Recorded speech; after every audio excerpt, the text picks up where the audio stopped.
s'engager dans cet exercice difficile de conclure une journée assez dense avec tous les projets qu'on a vus. Il va bien sûr pas s'agir de dire on va essayer de noter tous les projets sur la de on ne va pas les faire. En revanche, essayer à la fois d'en tirer parti, d'amener ce que vous avez vous-même, les uns et les autres, dans vos expériences respectives et vos clés de lecture comme apport sur la thématique river city. Est-ce que les habitants peuvent vraiment écrire la ville, comment est-ce qu'ils peuvent y intervenir et comment est-ce qu'aujourd'hui vous arriveriez à tirer parti de ce qu'on nous a dit dans cette journée et puis vous permettre de prolonger. Alors, je vais commencer par donner la parole à Philippe Lacroix. Un très rapide bilan, on a vu, je pense aujourd'hui, les débats partirent dans deux directions, on en parlait tout à l'heure. Une première direction ce matin qui était quand même très centrée sur la concertation urbaine, qui est une problématique très spécifique. Et puis un autre champ un peu plus vaste, qui s'est surtout ressenti dans les exemples qui ont suivi, qui était autour de la ville comme espace de médiation au sens très large. Et la ville comme espace de médiation, on a vu dans les questions, notamment avec le public, quelques, pas forcément des malentendus, mais des questions qui s'interrogeaient sur comment est-ce qu'on peut utiliser les exemples qui étaient cités dans le cadre de la concertation publique. On a vu que ce n'étaient pas forcément les mêmes enjeux et qu'il serait peut-être intéressant d'essayer d'approfondir un peu les conclusions de cette journée pour affiner les différents enjeux respectifs de ces deux champs. Ensuite, un deuxième point, quand je parle d'espace de médiation, la ville comme espace de médiation, ça renvoie au fait que la ville est par nature un média d'écriture et de lecture, c'est-à-dire que depuis toujours, la ville est un espace de lecture, ça parce qu'il y a des signes institutionnels ou non institutionnels qui participent à la qualité subjective ou objective des lieux, et parce que depuis toujours, la ville est un espace d'écriture, que ce soit le graffiti à la craie qui était utilisé par exemple par les clochards ou par les cambrioleurs pour signaler et repérer les lieux, ou que ce soit les graffitis aujourd'hui qui sont purement artistiques ou ludiques de représentation du territoire. Enfin, c'est un espace qui est depuis toujours un espace d'expression. Et il me semble nécessaire aujourd'hui d'insister sur ce point, peut-être plus que sur le premier enjeu de concertation urbaine, pour des raisons dont on pourra discuter, mais je pense qu'on a vu peut-être ce matin certaines limites qui existent à l'enjeu de concertation urbaine qui font que la question se pose de sa pertinence. Est-ce que c'est vraiment pertinent de vouloir à tout prix faire intervenir les citoyens dans des formes de débat public grâce au numérique et grâce à l'écriture urbaine, ou est-ce qu'il faut se reposer la question de la pertinence de ces usages? Donc prenons au sérieux la thématique, lire et écrire, les champs d'instruction, etc. Et moi j'ai presque envie de réagir par rapport à ce qui vient d'être dit par Philippe à l'instant. Et pour essayer de montrer qu'il y a un lien entre les deux, je trouve que dans la thématique lire et écrire la ville, des habitants qui écrivent et qui lisent la ville avec toutes sortes de médias, que ce soit des traces à la craie ou des médias posés dans la ville avec des applications comme celle qui était présentée par la Briche à la fin. Ça, c'est des dispositifs de lecture et d'écriture de la ville qu'on retrouve, mais en même temps, dans les démarches de concertation sur la forme urbaine, de concertation sur des enjeux politiques, c'était ce qui était abordé aussi ce matin. Moi, ce qui me manquait, c'est presque plus, effectivement, dans les exemples qu'on a vus, il me manquait plus la posture de la collectivité, de l'acteur public, de l'élu. On en a beaucoup parlé en première partie. On disait c'est important que la collectivité rentre en dialogue avec les habitants. Et après, dans les exemples, l'acteur public n'a pas été très présent dans les applications qu'on a vues. On a beaucoup vu comment est-ce que les dispositifs techniques qui savent intervenir dans différentes catégories de population, sur différents sujets, sur différents objets. Et moi, je pense que c'est important sur ces enjeux de médiation numérique, de remettre l'accent sur la posture de la collectivité, la posture de l'acteur public, qui, s'il n'est pas présent sur ces enjeux-là, s'il ne se saisit pas de ces technologies, de ces outils de médiation, s'il ne rentre pas dans ces nouveaux dispositifs qui émergent, il va se retrouver dessaisi de ces questions-là. Soit parce que les habitants vont se prendre en main, vont se prendre en charge, vont signaler des problèmes, parce que les habitants vont se prendre en main pour construire eux-mêmes une carte collaborative d'un territoire. Alors que si la collectivité va dans une logique de dialogue, elle a besoin de s'affirmer sur ces nouveaux médias pour trouver sa place. Donc je pense qu'il y a un lien entre ces outils et la problématique du dialogue public. Et juste pour conclure, revenir sur le titre de la séance, c'était lire et écrire la ville avec ses habitants. Mais quand on dit avec, c'est bien qu'il y a quelqu'un en face des habitants, qui est en dialogue avec les habitants. Et on n'a pas tellement nommé cet acteur public. Ou alors on n'a pas totalement nommé, on a vu plusieurs figures au travers des projets d'initiatives qui pouvaient venir d'acteurs différents les uns des autres, puisque l'acteur public n'est pas unique non plus. Et à l'intérieur de l'acteur public, d'un même acteur public, il peut y avoir plusieurs horizons ou sources d'initiatives qui sont assez différenciées. Une partie des projets dont on a parlé aujourd'hui étant d'origine innovation numérique, par exemple, ce qui n'est pas exactement la même chose, peut d'être d'origine participation citoyenne ou d'être d'origine culture et création. Et en tout cas, on verra autour de cette question de la place de l'acteur public. Est-ce qu'il est en surplomb? Est-ce qu'il arrive à se mettre, à être celui qui crée le cadre et voilà, est-ce que l'acteur public c'est vous? Jérôme? J'ai rebondir un petit peu dans la même direction, après ça serait pas mal si on peut discuter aussi avec la scène. Toujours revenir sur le titre, alors parce qu'on va essayer de travailler un tout petit peu, mais il y a effectivement il me semble une ambiguïté dans le titre qui pousse du côté de la lecture et l'écriture. Alors soit c'est une métaphore, écrire et lire la ville, c'est une métaphore comme chez Dossesto, comme chez Barthes, et moi ça me pose énormément de problèmes. Parce que c'est une métaphore informationnelle en quelque sorte, et on voit bien qu'il y a quelques exemples d'ailleurs justement dans les projets qui vont bien au-delà de simplement quelque chose qui est de l'ordre de l'échange d'informations. Alors il y en a qui s'y restreignent, et ça a été un petit peu d'ailleurs critiqué, enfin un petit peu discuté. Puis il y en a qui vont au-delà de ça, ou en dessous de ça, et qui se saisissent des nouvelles technologies, pas seulement dans la circulation d'informations, et même pas seulement dans la communication, comme on pourrait l'entendre. Donc ça rejoint un peu cette idée soulevée par Philippe tout à l'heure. Bon, est-ce que la concertation veut bien en soi l'évidence qu'il faut délibérer et qu'il faut équiper une délibération soit qui va de soi, soit qu'il faut forcer un petit peu, ou qu'il faut stimuler? Et dans ces cas-là, la question du rôle de l'institution est aussi importante.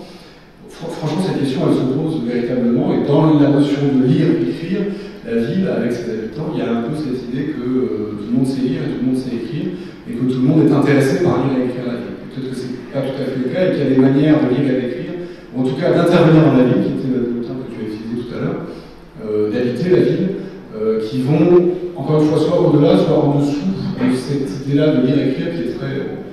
qui peut poser quelques problèmes et qui est une métaphore à discuter sans doute. Même si l'idée, c'est la question de la participation, et c'est Wright, on comprend très bien dans le sens des interventions, mais il me semble que c'est quand même quelque chose à discuter. Et l'autre point, qui effectivement, sur lequel je rejoins ce qui a été dit juste avant moi, c'est la question du rôle des institutions publiques, de la pluralité des acteurs publics, et à qui effectivement on veut donner la parole, sous quelle forme, est-ce qu'on veut encadrer, est-ce qu'on veut accompagner des choses qui se font ailleurs. La première intervention du gouvernement tout à l'heure, ce matin, en disant qu'est-ce qu'on fait de ces gens qui montent un groupe Facebook et qui nettoient les berges, qui ne veulent pas de subventions, qu'est-ce qu'on fait de ces gens-là? Et est-ce que, parce que ça ne rentre pas dans un plan com, ça ne fait pas exister un énonciateur qui serait la communauté urbaine ou la ville. Et pourtant, on sait qu'aujourd'hui, dans les organisations internes de ces groupes-là, tout ce qui nous intéresse là ici est quand même aussi saisi de cette question-là. Comment on devient énonciateur? Est-ce qu'il faut l'être? Est-ce qu'il faut simplement accompagner? Est-ce qu'il faut surveiller? Et par ailleurs, il y a aussi des groupes Facebook. Et puis, là, j'allais venir exactement à ça. On a des indésirables dans tout ça. C'est-à-dire que on se gargarise un peu la notion d'espace public, mais sans doute qu'une chose, de toute façon, on est abermacien, et est-ce que tout le monde est abermacien, c'est une question importante, soit on accepte, et on est plutôt du côté d'Isaac Joseph, pour citer une figure qui en France est quand même primordiale dans ces réflexions-là, on accepte que l'espace public est un lieu disputé, et que la qualité de l'espace public, c'est les disputes qui s'y passent. Et discuter au sens, il faut remonter à l'écologie des travaux sur Chicago, discuter au sens d'espèces qui se battent entre elles et qui luttent. Alors évidemment, il ne faut pas forcément être sanguinaire et pousser l'idée de violence jusqu'au bout, mais il ne faut sans doute pas non plus être angélique et imaginer que l'espace public est un lieu dans lequel on pourrait ne pas se battre. Et qu'est-ce qu'on fait avec ça? Qu'est-ce qu'on fait avec les indésirables? Qu'est-ce qu'on fait effectivement avec les graffeurs qui ne font pas de l'art du street art, ceux qui ne veulent pas en faire et qui n'en font pas, et qui utilisent des termes guerriers quand ils parlent de la ville?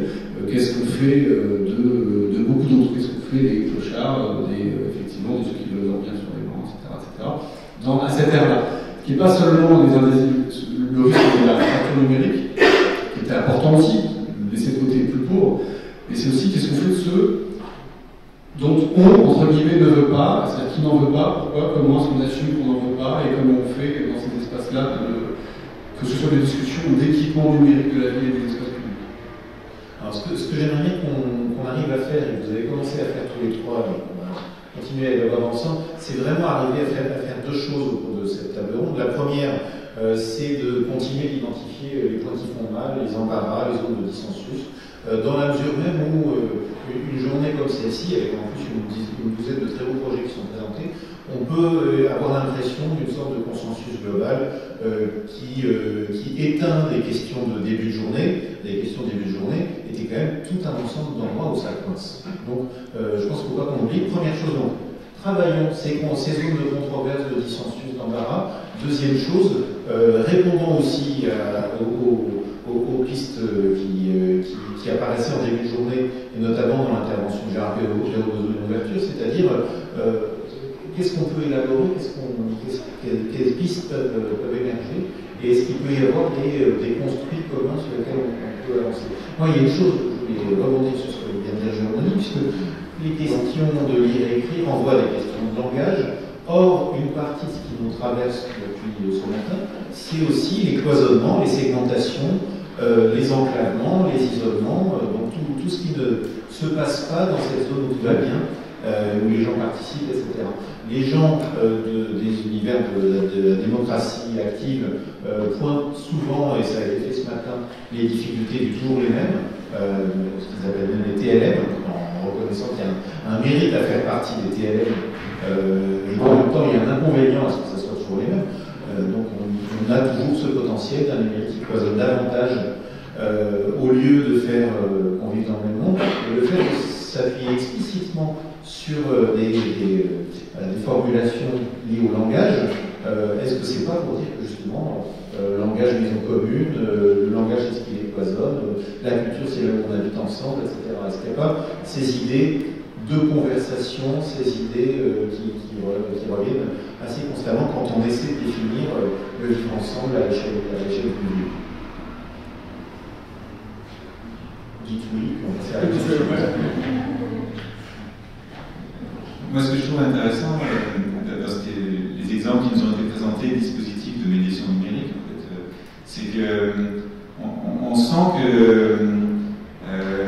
on a une approche segmentée des différents dispositifs de médiation numérique qui pourraient correspondre à différents segments de public.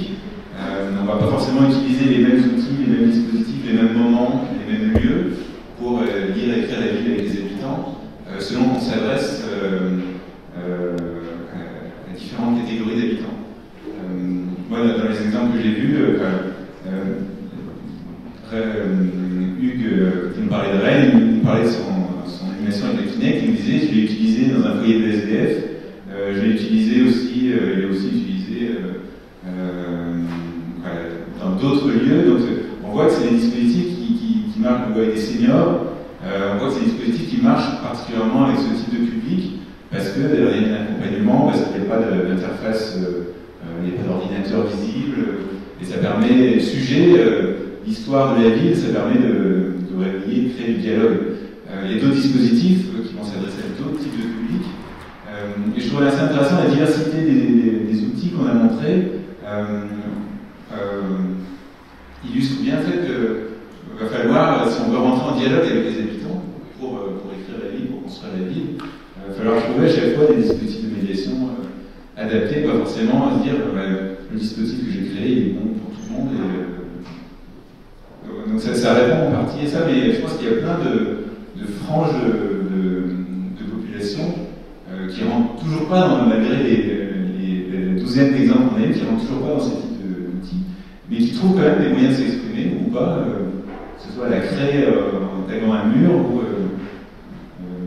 Donc il y a sûrement des publics qu'on n'a pas identifiés, qu'on a loupés. Mais ce que je trouve intéressant dans ces dispositifs numériques, c'est que ça renouvelle un peu les dispositifs existants. Et dans le même sens, ce qui peut être reproché à ces dispositifs numériques, notamment quand on parle de concertation, c'est justement peut-être de vouloir un peu forcer la chose en voulant faire des outils qui s'adressent à tout le monde, quand bien même on sait que tout le monde ne pourra pas y être forcément réceptif. Et c'est pour ça que je pense que plutôt parler de concertation qui implique la recherche du consensus, alors qu'on a bien montré que la ville ne peut pas être le consensus. La ville est forcément un espace de débat et de débat qui fait polémique. Plutôt que de la recherche de concertation, moi je préfère parler, tu l'as dit, de conversation, c'est-à-dire de vraiment être dans une posture de dialogue, quitte à faire des frustrés. Et je pense qu'aujourd'hui, vraiment le reproche que j'ai à faire sur les outils numériques, c'est pas propre au numérique, mais c'est propre à la manière dont on mène aujourd'hui la concertation, notamment avec l'appui d'outils numériques, c'est qu'en forçant de la chose, on crée de la frustration. Un exemple que j'ai, c'est pas du tout une critique contre B-City, pardon pour l'écorchement du nom, mais c'est que ces outils, par exemple, génèrent une pression sur la collectivité en donnant le sentiment, ça a été dit ce matin dans d'autres dispositifs, mais en donnant le sentiment à l'usager qu'il a une certaine maîtrise de cette information, donc il signale l'information et il attend une réponse rapide. Mais ça met une pression sur la collectivité qui ne peut pas forcément y répondre, faute de moyens, faute de temps, etc., qui génère donc une frustration. On l'a vu pour les outils de concertation, quand la parole du citadin n'a pas l'air d'être prise en compte, ça génère une frustration qui va parfois devenir une forme d'hostilité et qui va alimenter la défiance déjà grande à l'égard du pouvoir et de la politique. Donc il y a tout un ensemble de choses qui font qu'à mon avis aujourd'hui, au lieu de créer de la conversation, justement, on crée de la frustration. Et au lieu de créer de la médiation, on crée de la médiation. Je ne sais pas quel mot on pourrait trouver pour exprimer ça. Mais je pense que c'est aujourd'hui la problématique, elle est dans le fait qu'on génère une certaine frustration en voulant forcer les choses. Le débat s'engage lui-même. Juste deux mots.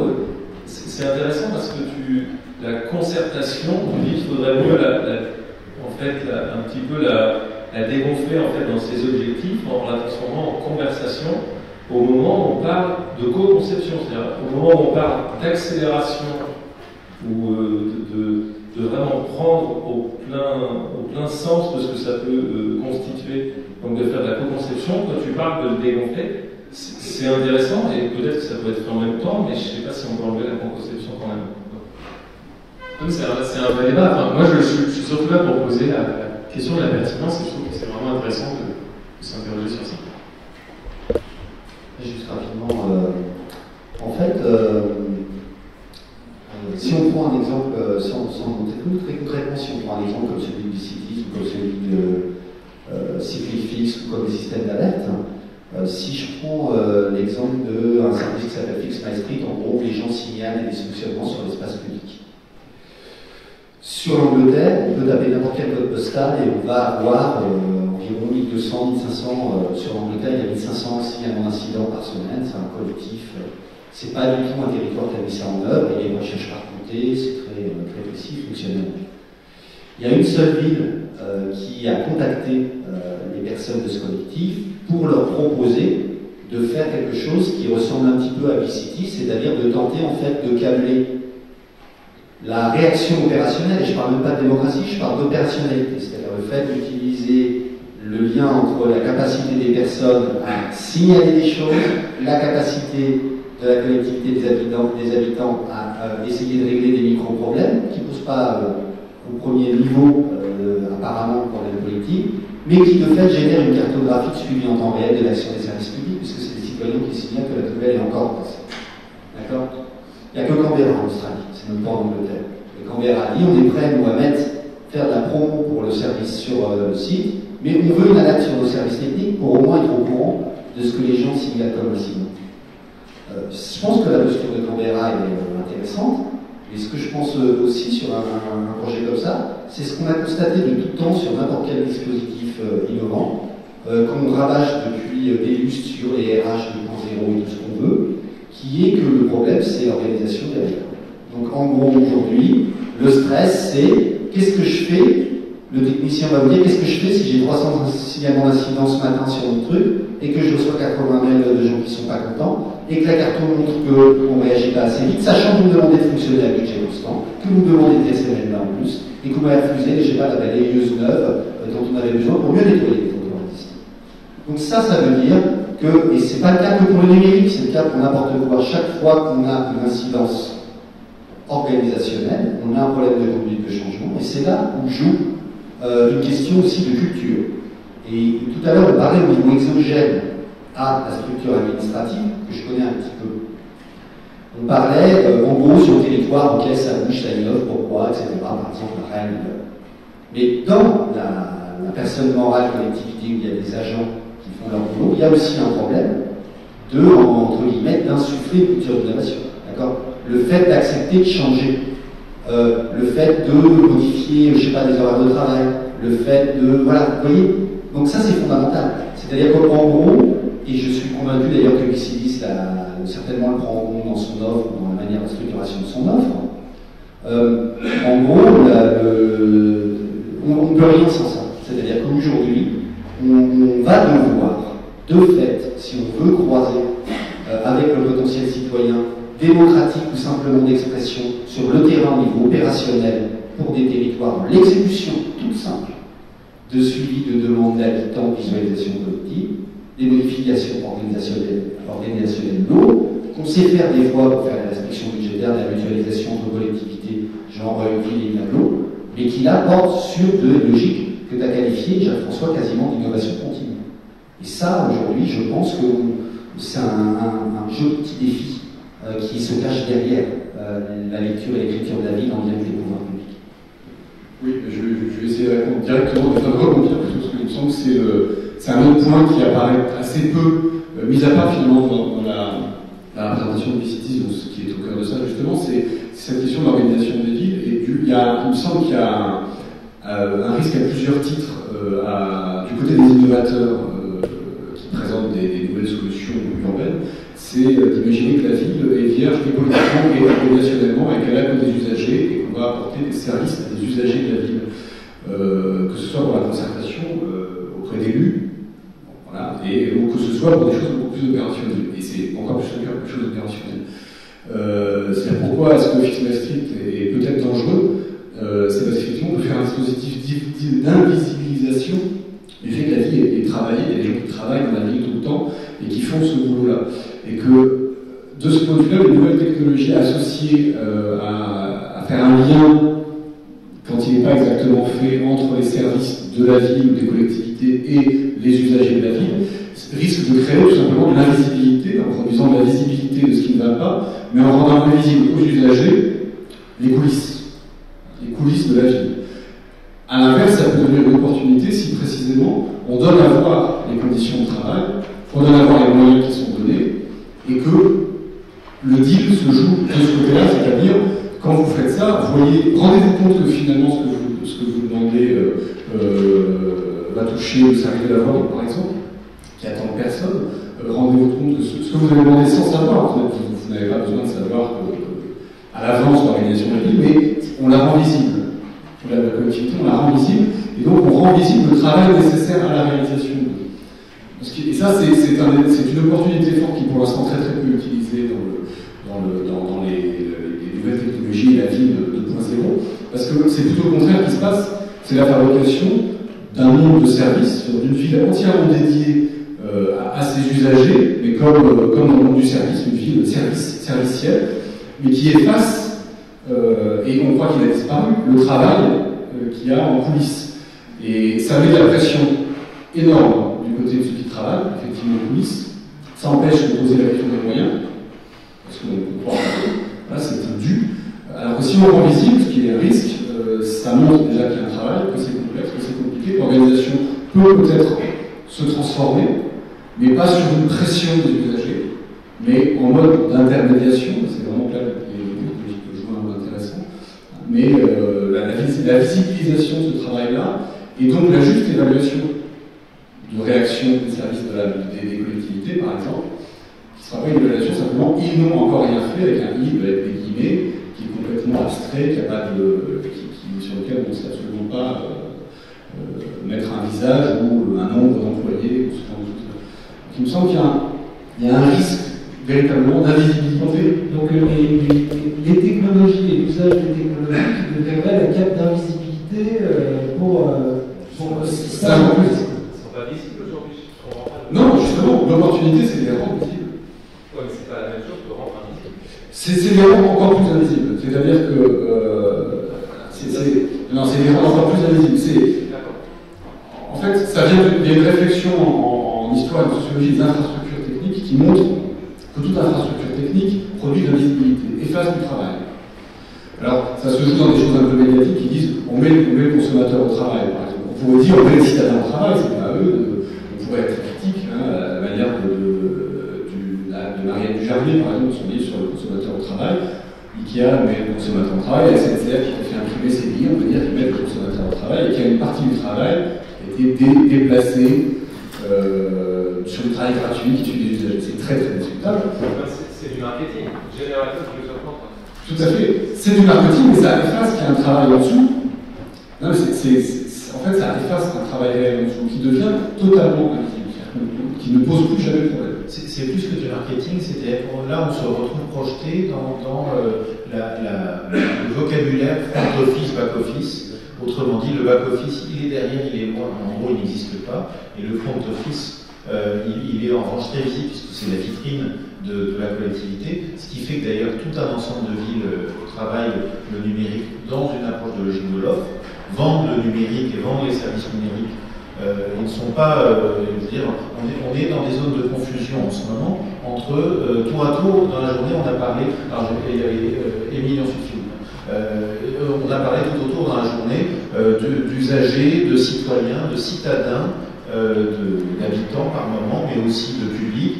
Et on aurait pu parler un peu plus de clients, puisque une part de ce qui est dans la servicialisation, une part de ce qui est dans les jeux d'acteurs, c'est pas simplement oui l'acteur public, c'est comment l'acteur public se situe vis-à-vis des acteurs privés, des acteurs de service, des grands acteurs de service, et en gros de l'âge de l'accès projeté dans la ville. C'est-à-dire, est-ce que habiter la ville aujourd'hui, c'est avoir des comptes chez les bons fournisseurs de l'eau? Moi, cette discussion, elle attire mon attention sur deux dérives possibles de développement de ces dispositifs de médiation numérique. C'est soit on risque d'aller vers la ville, elle est produite par les habitants qui s'auto-organisent entre eux et limite la collectivité n'en a plus trop besoin. Donc il y a plein de super dispositifs. Grâce à Facebook, on peut tous s'organiser pour aller nettoyer les berges. Finalement, il n'y a plus besoin de services de nettoiement de la ville. C'est un peu à l'extrême, ça peut démobiliser la collectivité et laisser croire que les habitants peuvent s'auto-organiser. L'autre dérive extrême à laquelle on peut aller, c'est la ville qui est au service des habitants, qui vont qu'à réclamer, demander un truc individuellement. Moi, je veux que ma poubelle soit ramassée à telle heure plutôt qu'à telle heure. Voilà, une logique consumériste. Alors qu'en fait, les dispositifs qu'on a vus, c'est des dispositifs qui sont fondés sur la logique de dialogue. Donc il faut qu'ils visent à permettre aux habitants de s'exprimer, de construire quelque chose par le dialogue. Mais pour moi, là, je reviens à la toute première intervention, ça implique de la part de la collectivité deux choses. Une chose qu'on vient d'évoquer, c'est-à-dire qu'elle soit organisée pour, qu'elle ait une organisation qui puisse entrer en dialogue avec les habitants, gérer une réclamation, quitte à dire on ne le fait pas, mais voilà pourquoi on ne le fait pas, on le fera plus tard ou autrement. Donc ça implique une organisation, mais aussi ça implique pour moi cap politique. C'est-à-dire qu'elle construit la ville pas simplement comme une organisation de service, mais elle a un projet politique pour sa ville. Et pour moi, quand une ville dit on va écrire la ville et les habitants, ça implique, avant d'entrer en dialogue avec les habitants, qu'elle ait sa propre ligne éditoriale, si on fait une métaphore d'écriture. Et pour moi, il y a une collectivité qui se lance dans ces démarches d'écrire la ville avec les habitants, d'utilisation de dispositifs de médiation numérique, qu'elle ait une organisation solide, qu'elle soit prête à absorber des réclamations, des suggestions, des œuvres d'artistes numériques ou des tags, et qu'elle sache quoi en faire, mais aussi qu'elle ait un cadre politique pour impulser, pour rentrer en dialogue, en sachant ce qu'elle veut projeter sur sa ville. Je ne vais pas rajouter de questions dans le débat. Je voulais juste, pour rebondir sur les deux premiers périls que vient de mettre en évidence Émile, en vous invitant à lire un texte que j'avais vraiment trouvé très bon, puisqu'on a parlé de Herbuch ce matin, de Assobeb, pardon, et qu'ils n'étaient pas là aujourd'hui. C'est un article de Simon qui s'appelle l'Open Data et les de droite, et qui, à mon avis, peut s'appliquer à beaucoup de problématiques qu'on a évoquées ici, les cycles fixes ou bien les processus de production par le citadin d'information. C'est-à-dire, est-ce qu'il n'y a pas un risque, parce que c'est des innovations qui viennent souvent d'une culture anglo-saxonne libérale, un risque de dédouanement volontaire ou non de la collectivité et de la sphère publique au profit de la sphère privée, c'est-à-dire soit le citadin, mais peut-être aussi des entreprises. Et donc moi, je vous invite à lire ce texte que j'avais vraiment trouvé intéressant et à vous poser la question, est-ce qu'on se pose peut-être la question tout à l'heure sur la concertation tel un processus libéral. Jacques Châtillon. Oui, juste deux choses, sauf erreur, je n'ai pas entendu depuis ce matin des habitants être dans la construction des outils eux-mêmes. C'est-à-dire qu'on a eu beaucoup d'usage de l'habitant dans l'outil, mais je n'ai pas, sauf erreur, entendu véritablement l'habitant, l'usager, construisant. C'est toujours. Or, dans cette culture numérique, peut-être qu'à la différence des autres cultures, on peut ne pas oublier ce qui fonde la culture technique numérique. Ce qu'on a tendance à oublier aujourd'hui. Le deuxième point, mais il a été en partie évoqué, c'est ces outils, aujourd'hui, contribuent peut-être tout simplement à conforter la subsidiarité publique vers laquelle on peut peut-être tendre, pour deux raisons qui ont été évoquées aujourd'hui. Un, nos gouvernants sont quand même un peu hors culture. Et deuxièmement, les limites financières drastiques qui arrivent vont empêcher nos élus ou nos services de répondre, car les choix seront impossibles. Donc, comme les besoins préexisteront, je n'ai pas vu ces outils dire, eh bien, puisque les services ne peuvent pas aller rechercher la poubelle ou la remettre à sa place, nous allons le faire. C'est-à-dire, à quand des applications favorisant l'émergence de comités de vigilance, je m'arrête.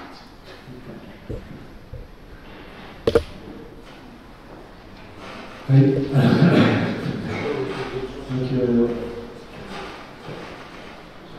Puisqu'il y a des questions d'habitants, je vais apporter ma contribution. Je suis représentant d'une association d'habitants alimentaires.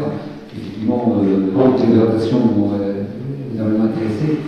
Et l'intérêt que j'y vois, c'est qu'effectivement, il apporte des outils qui facilitent des questions, des problématiques qui sont posées à travers qu'on fait remonter à travers des moyens traditionnels. Et donc là, c'est des moyens numériques.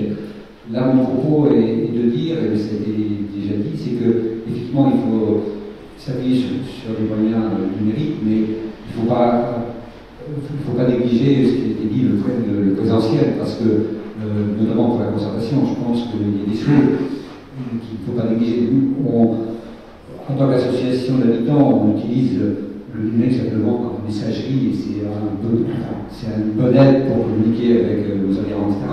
Mais on garde toujours le support papier, etc. Donc il faut trouver un équilibre et un mix entre les moyens de communication traditionnels, les réunions, les conseils de quartier, on a parlé un peu sur l'importance du conseil de quartier, mais en faisant appel à des outils dont ça va nous paraître fort intéressant pour compléter, mais pas pour remplacer.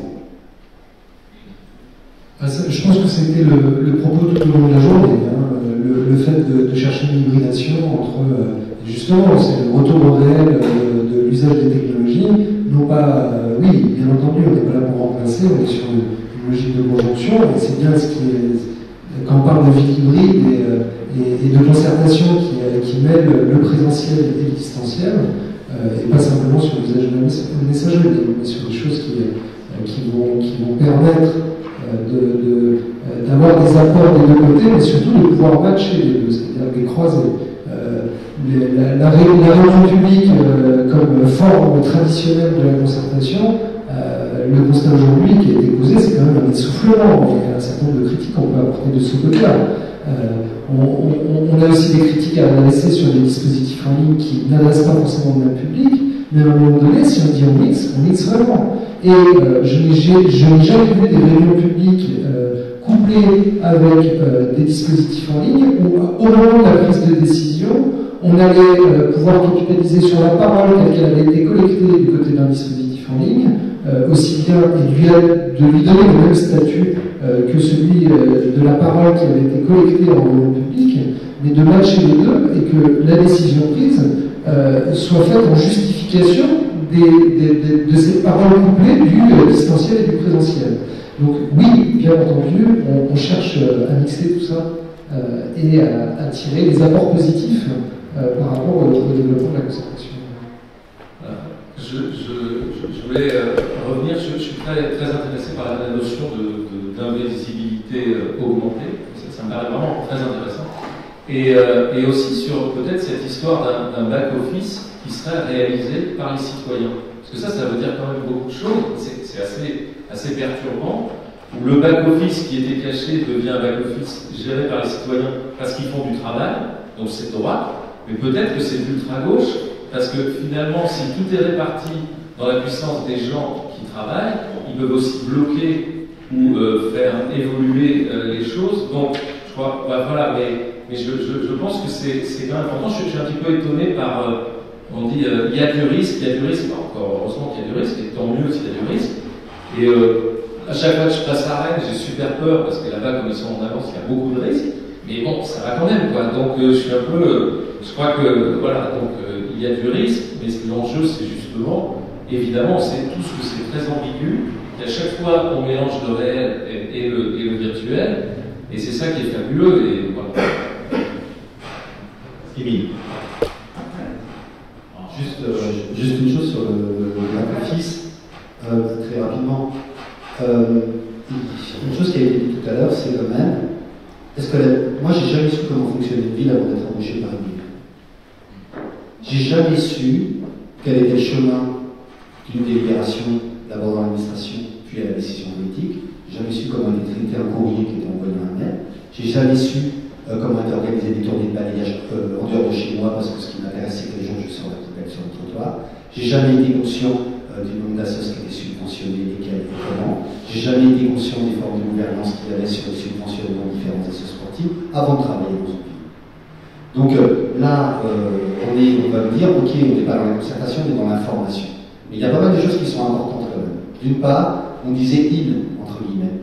Il, entre guillemets, c'est des gens comme vous et moi qui travaillent dans le pays, mais aussi des enfants. Est-ce qu'ils sont présentés comme il? C'est intéressant de les présenter comme il. Par exemple, ce matin, on avait quelqu'un qui disait dans son projet sur la défense, les jardiniers de la commune de la Défense donnent des conseils de jardinage aux gens. C'est pas de la concertation, certes, mais ça ouvre un espace de dialogue où c'est pas ils sont là physiquement. Donc, c'est pas inintéressant. Donc ça, c'est une première chose. Ça veut dire quoi? Ça veut dire que notamment, souvent ce qu'on a, c'est l'organigramme sur le site internet de collectivité. Vous ne comprenez même pas l'intitulé des postes, vous voyez qu'il y a des arbres, comme dans les entreprises privées, le même type de présentation que dans les entreprises privées. C'est donc dans une logique servicielle pour vous montrer que c'est bien structuré, bien hiérarchisé, que ça fonctionne bien, qu'il y a bien des chefs, des sous-chefs, et qu'ils sont bien au service de la politique de vie. Donc il n'y a pas que le régal. Mais quand même, ils sont comme ça. Ensuite, on ne connaît pas, alors que le numérique, une de ses capacités, c'est quand même une chose importante, c'est l'éducation. Il y a une chose qui passe souvent à la trappe, c'est que le numérique permet d'échanger des représentations. Et les représentations, c'est intéressant d'avoir des représentations qui peuvent être autre chose que l'image fixe. C'est intéressant d'avoir des représentations de choses qui peuvent avoir eu lieu il y a 1 heure et il y a une mise à jour. C'est intéressant d'avoir la présentation de ce qu'un territoire peut devenir en 15 ans, de ce qu'il est devenu en 5 siècles. C'est intéressant. Et le numérique apporte finalement une capacité de représentation. Et dans le territoire, il y a une prise en fonction de l'échelon territorial sur le partage de savoir sur le bien commun ou sur la représentation du territoire. Et à l'échelon microcosmique, je dirais déjà, ça serait bien d'appliquer des formes de compréhension de comment marche la ville déjà. D'accord? Comment marche ma ville? D'accord? Et là, il y a une question tout de suite, c'est est-ce que je présente une ville servicielle, c'est-à-dire ok, l'alerte passe là, le truc passe là ou pas, ou alors est-ce que, et c'est le cas dès aujourd'hui d'utilisation du numérique sur le budget, par exemple, où on essaye de figurer, bah oui, ça serait super que on utilise des pesticides à Rennes, on n'en utilise pas, donc ça veut dire qu'on a du mal à repérer les bouffes d'air qui cassent le bitume, donc ça veut dire qu'on passe beaucoup plus pour enlever les mousses sur le bitume, parce que c'est un choix que vous avez tous fait en votant pour le maire actuel, qu'il n'y ait pas de pesticides dans Rennes. D'accord? Et ça, aujourd'hui, on est dans un champ qui est obligatoirement accusé d'être instrumentalisé, parce que c'est la com. D'accord? C'est la com. Mais dans le numérique, il y a une partie de communication à partir du moment où on fabrique des représentations. D'accord? Donc je ne dis pas que c'est une clé. La clé, et ce que je dis, c'est que certainement aujourd'hui, il y a une question de se dire, est-ce que ma ville, c'est celle des habitants? On la coproduit et dans quelle mesure? Et il y a en effet, et Émile, c'est assez net aussi, moi je ne mets pas forcément à positionner deux extrêmes à mon avis qui sont très longtemps de repère, mais il y a aussi la question du régalien et du politique, d'accord? Et si on est dans le serviciel, on est dans le régalien, on fait de la super administration électronique, on en a besoin, je peux vous dire, dès qu'on met une transaction en ligne, les gens se précipitent, l'utilisent massivement, et je ne suis pas sûr que ça produise de la démocratie, mais tout le monde l'utilise. À partir du moment où on change de registre pour entrer dans le politique, le problème reste posé. Donc je vous propose, quelles sont vos suggestions pour avoir des places de débat sur les espaces numériques des villes en lien avec les collectivités? Moi, je voulais élargir un peu la discussion qu'on vient d'avoir et prendre des exemples qui ont été évoqués à travers les différentes applications. Alors, on a beaucoup parlé à l'instant de la ville comme productrice de services. Et on voit que les applications qui permettent d'entrer en dialogue avec cette ville productrice de services, c'est du fonctionnel en fait. Mais on a aussi vu qu'une ville, c'était pas que de la production de services, c'était de la vie, c'était de la culture, de l'identité. Et ça, on a vu aussi des dispositifs, des outils numériques qui permettent de mettre en scène, de mettre en valeur, et d'entrer en dialogue autour de ces questions d'identité commune, de culture commune, soit en mettant en scène des artistes, en faisant intervenir des artistes, soit en faisant intervenir la médiation humaine, les outils numériques vont pouvoir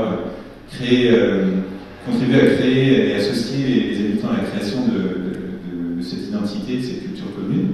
Il y a un sujet sur lequel on n'a pas trop abordé, et c'est là où je rebondis bien sur la dernière remarque de Hugues, on n'a pas trop abordé les dispositifs de médiation liés au numérique qui permettent un dialogue et un débat sur des enjeux politiques globaux. On a parlé de construction d'identité, culture, de partage de culture. On a parlé de services, de coproduction de services ou de coproduction de la forme urbaine. Mais des dispositifs de médiation qui permettent du débat politique sur des enjeux comme le budget, pour moi ça paraît très factuel, mais le budget, derrière le budget, il y a un vote de budget, il y a des choix politiques majeurs, parce que c'est des priorités. Et ça, j'ai vu récemment un exemple qui était assez intéressant d'un quartier de Montréal qui a circulé récemment, où ils ont mis à disposition des habitants un outil de simulation de budget du quartier. Les habitants peuvent, c'est pour faire de la pédagogie en fait, politique sur les attributions et les priorités de budget. Les habitants peuvent faire bouger des curseurs en disant si effectivement je demandais à ma ville de réagir dans les 2 heures pour venir ramasser les dépôts sauvages dans ma ville, ça me coûterait tant, parce qu'il faut embaucher une personne, une équipe mobile, etc. Alors ça veut dire qu'est-ce que je baisse si je demande que ma ville, ses jardiniers, ils fassent de la formation pour les habitants pour qu'ils sachent jardiner, ça crée du lien, etc. Bon, ça veut dire que ça prend du temps sur leur travail habituel. Est-ce que j'embauche une personne de plus? Qu'est-ce que j'enlève? Et ça, je trouve que c'est une démarche assez pédagogique qui permet derrière de créer du débat. C'est un outil numérique tout simple, quelques curseurs, un peu simplifiés, mais je trouve que ça permet de pointer, de servir d'outil de médiation sur des sujets politiques. Si vous voulez répondre sur ce qu'il vient à ce qu'il vient de dire, je vous laisse la parole parce que je veux revenir en arrière à une question qui a été posée et à laquelle personne n'a répondu. matin, qui est à voir avec le design participatif. Alors, parce que je voulais surtout approuver ce qui vient d'être dit. Et je pense que tout à l'heure, tu as dit que c'était pas forcément la clé, mais c'était une clé, l'information. Et que c'était peut-être de la communication, mais je pense que c'est peut-être la clé. Quand je disais qu'on forçait peut-être un peu la porte, alors je posais la question, quand on voulait faire à tout prix de la concertation, je pense qu'une partie de la frustration est générée par le fait qu'on manque d'informations sur le fonctionnement basique, très terre à terre de la ville. Et je crois qu'il y a une étape qu'on a peut-être oublié en chemin en partie, même si on a, je sais que vous êtes les premiers concernés, parce que je pense que pour beaucoup ici, vous avez énormément travaillé et milité pour réussir à favoriser cette information. Et je pense qu'il faudrait qu'on continue un petit peu à travailler là-dessus, même si c'est pas très, enfin pour le dire, c'est pas très sexy.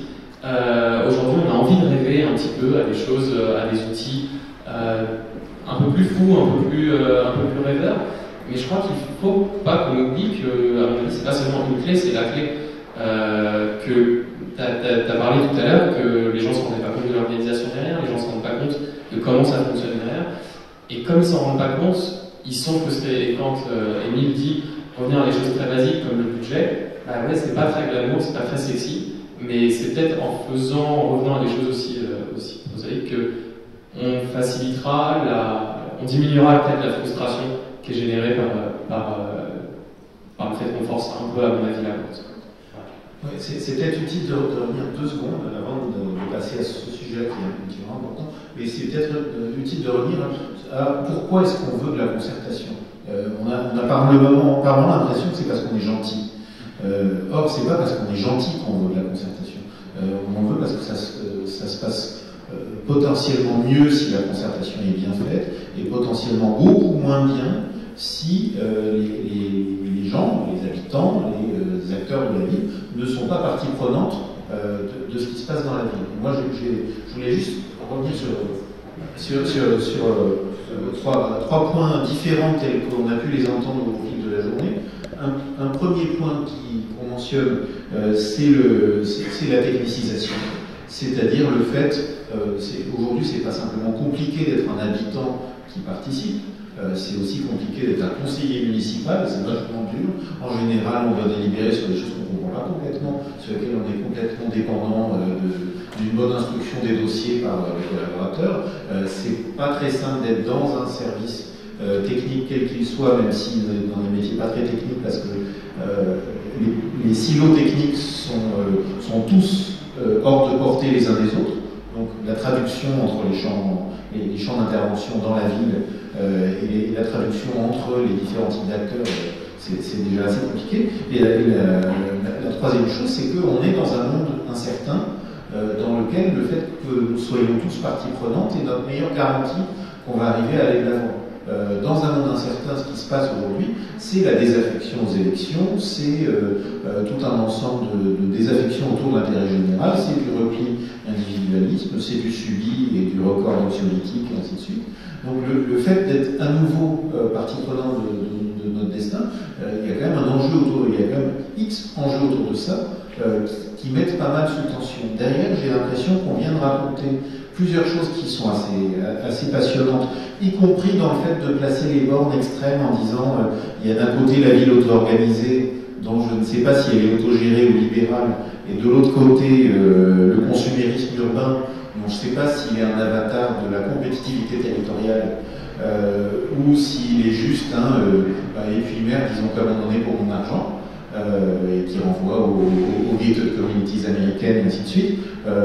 Derrière ça, il y a une formidable opportunité du fait qu'on constate par les pratiques sociales numériques des formes de réappropriation du territoire et des prises qui sont données sur le territoire. La conscience d'appartenir à un territoire, le fait que les groupes en ligne, les échanges et ainsi de suite soient territorialisés, qu'on ait plusieurs prises dessus. C'est aussi, à mon avis, pour ça qu'il y a cette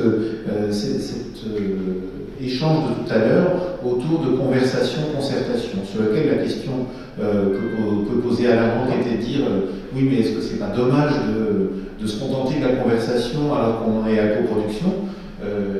Peut-être que c'est une fusée à étage, autrement dit, peut-être qu'il y a besoin des liens faibles pour avoir les liens forts, peut-être qu'il y a besoin d'avoir ce dialogue, cette conversation continue, qui va avec l'innovation continue entre autres, mais aussi la médiation, mais aussi la pédagogie. C'est un point commun de beaucoup de choses que vous avez racontées, c'est le fait de se définir, nous à la FIM on dirait communauté apprenante, mais c'est le fait de dire, ok, sur des sujets tellement complexes, on a besoin de tous apprendre ensemble, donc une partie des dispositifs participatifs, il n'y en a aucun qui soit presse-bouton, ils sont tous apprenants à lire, apprenons à comprendre, apprenons à exister dans le même monde et ensuite à élaborer.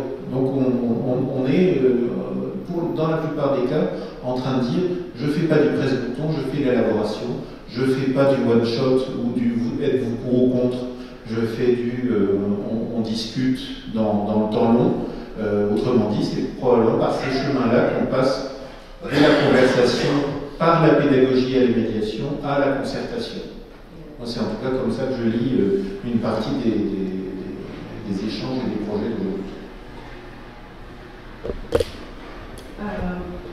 Voilà ce qui prépare le terrain pour l'idée du design participatif, parce que dans cette conversation, on parle, et on en parle peu souvent, rarement du design. Et le design, c'est pas juste le glacis sur le gâteau.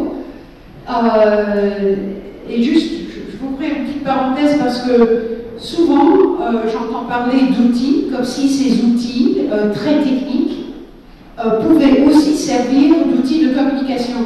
Il s'agit de beaucoup plus que juste la back-office et la front-office. Il y a la back-office, il y a la front-office, les API satellitaires, mais il y a aussi le potentiel pour chaque public ou application d'une réelle interface et du dessin d'une interface spécifique basée sur le même outil. Et donc, pour revenir à la question qui a été posée au fond de la salle, que je trouve très intéressante, et monsieur est en train de prendre des notes sur autre chose, mais l'idée que le dessin rejoigne le dessin est très important. Et je ne vais pas faire la leçon là, mais il y a plusieurs livres qui viennent de sortir. Non, ça c'est un seul. Notamment un manuel sur le HCD, Human Centered Design, par quelqu'un qui s'appelle Tim Brown, un des chefs d'une boîte qui s'appelle IDEO.